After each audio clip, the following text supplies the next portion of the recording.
I hit this issue today, and here is the quick fix that solved it. Verifying your account on Sezzle is straightforward, and I'll walk you through the steps. Step 1. Visit the Sezzle website. Go to the official Sezzle website or open the Sezzle app on your device. This is where you'll start the verification process.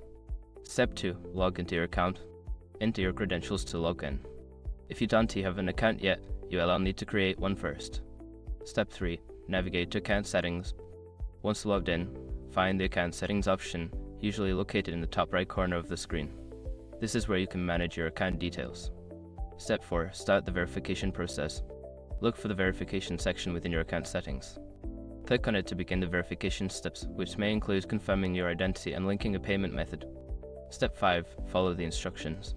Complete the required steps as prompted. This may involve uploading identification or confirming your phone number. Make sure to double check your uploads for clarity, as blurry images can cause delays.